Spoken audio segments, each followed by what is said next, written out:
السلام علیکم ورحمۃ اللہ وبرکاتہ. اعوذ باللہ من الشیطان الرجیم. بسم اللہ الرحمن الرحیم والصلاة والسلام علی رسولنا محمد سید الاولین والآخرین. مدد یا رسول مدد یا سادات اصحاب رسول مدد یا مشایخ الدستور مولانا شاہ اللہ فیض حسن شاہ محمد طریقاتنا الصحبہ والخیر فی الجمعیہ.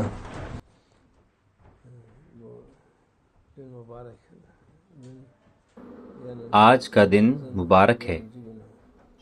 یہ ہمارے نئے سال کا پہلا دن ہے. یہ ہجری سال 1447 ہے.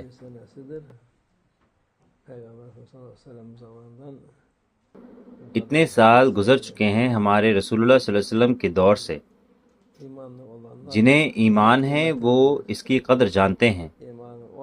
جن کے پاس ایمان نہیں ہے وہ اپنے من کے مطابق نئے سال کا استقبال کرتے ہیں اور بیکار کاموں میں لگ جاتے ہیں. کچھ کم کرتے ہیں، کچھ زیادہ، اور کچھ حد سے باہر ہو جاتے ہیں. لیکن دوسرے دن کچھ بھی باقی نہیں ہوتا.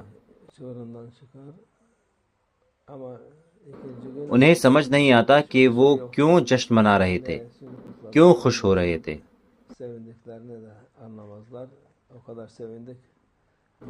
ہم تو بہت خوش تھے، آج کیا ہو گیا؟ وہ پیچھے دیکھتے ہیں اور پاتے ہیں کہ سب کچھ ویسا ہی ہے، کچھ نہیں بدلا. جو بدلتا ہے وہ انسان ہے. وہ ایک سال بڑا ہو جاتا ہے. مگر ہجری سال، اللہ کا شکر ہے، وہ سال ہے جس میں پچھلے سال کی عبادات ادا ہوتی ہیں اور نئے سال میں پھر نئی ذمہ داریاں آتی ہیں.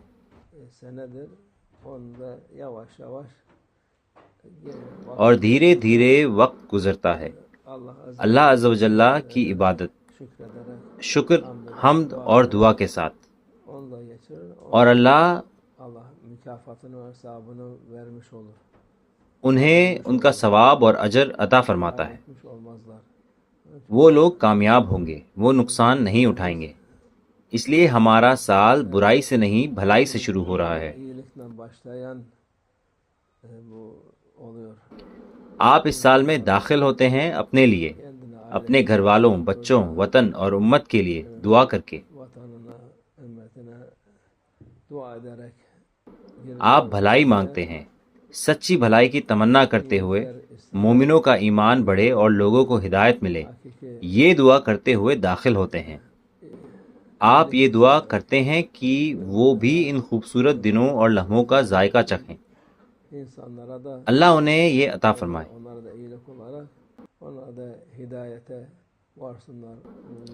ہم کسی کے لیے برائی نہیں چاہتے. ہم چاہتے ہیں کہ ظالم لوگ اپنا ظلم بند کریں. اللہ مظلوموں کو اجر عطا فرمائے. ان کا اجر بے حساب اور بے انتہا ہے. مظلوموں کے صبر کا صلہ یہی ہے. انما یوفی الصابرون اجرہم بغیر حساب. نہ صرف 10، 100 یا 1000 بلکہ بے حساب ثواب. پھر کوئی حساب نہیں رہے گا.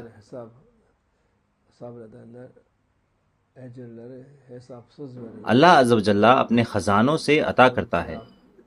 اس لیے یہ مبارک دن محرم کا پہلا دن ہے.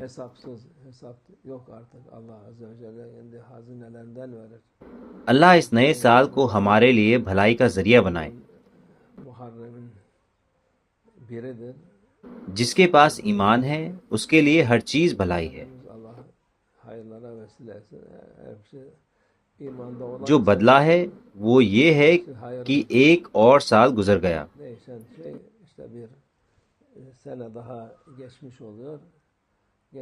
پچھلے سال کی آخری عبادت، اللہ کا شکر ہے، حج تھی، جو کرنے والوں کے لیے تھی.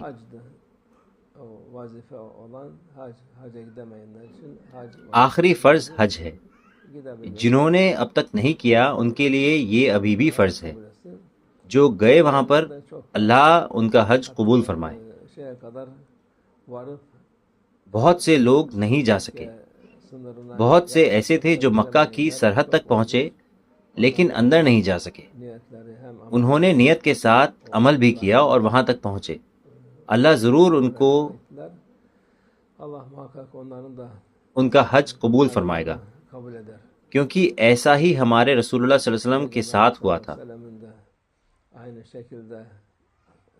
ہمارے رسول اللہ صلی اللہ علیہ وسلم حج کے لیے گئے تھے لیکن انہیں روکا گیا. آپ صلی اللہ علیہ وسلم احرام سے باہر آئے اور قربانی ادا کی. اور اس سال جن کے ساتھ ایسا ہوا ان کی تعداد جانے والوں سے زیادہ تھی.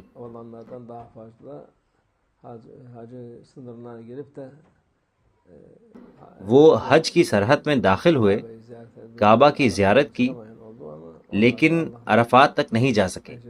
لیکن اللہ ضرور انہیں ان کا ثواب اور اجر عطا فرمائے گا. انما الاعمال بالنیات. انہوں نے نیت کی اور وہاں تک گئے، کوئی راستہ مل جائے اندر جانے کا بس. لیکن یہ سب تقدیر کے تحت ہوا. انشاءاللہ اللہ اسے قبول فرمائے. سال کی آخری عبادت حج ہے، پھر ہم نئے سرے سے شروع کرتے ہیں. یہ محرم کے مبارک دن ہے اور یہ حرام مہینوں میں سے ایک ہے. پہلے اس مہینے میں روزے رکھے جاتے تھے، بعد میں اللہ عز و جل نے رمضان کو فرض کر دیا. رمضان میں روزہ فرض ہو گیا. محرم میں روزہ فرض نہیں تھا مگر رکھا جاتا تھا. اب 1 سے 10 محرم تک روزہ رکھنا بھی فضیلت والا ہے، لیکن سب سے اہم دن عاشورہ سے شروع ہوتا ہے. فضیلت والے دنوں میں پہلا دن عاشورے کا ہے. عاشورہ محرم کی 10ویں تاریخ ہے. اس دن روزہ رکھا جاتا ہے اور کچھ خاص کام کیے جاتے ہیں. جو انہیں ادا کرتا ہے اسے ثواب ملتا ہے. جیسے ہم نے کہا آپ 9، 10 یا 10، 11 کا روزہ رکھ سکتے ہیں، یا تینوں دن، یا پھر 1 سے 10 محرم تک روزے رکھ سکتے ہیں. جسے جیسے مناسب لگے وہ ویسا کر سکتا ہے. یہ مسلمانوں اور مومنوں کے لیے اللہ عز و جل کا تحفہ ہے.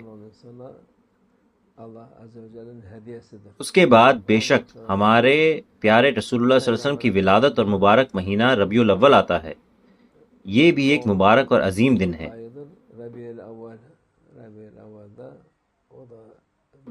اللہ عز و جل نے ہمارے رسول اللہ صلی اللہ علیہ وسلم کو بھیجا.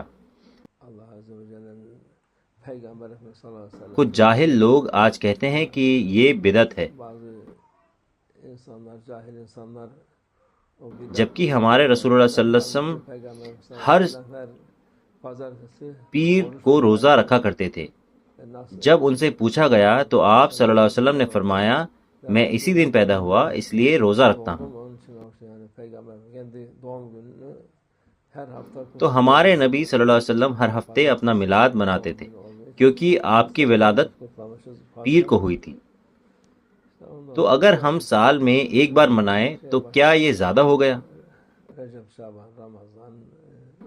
پھر جیسا ہم نے کہا رجب، شعبان، رمضان، عید الاضحیٰ، شب قدر وغیرہ یہ سب ایک ہی سال کے اندر آتے ہیں، ایک سال سے دوسرے سال تک.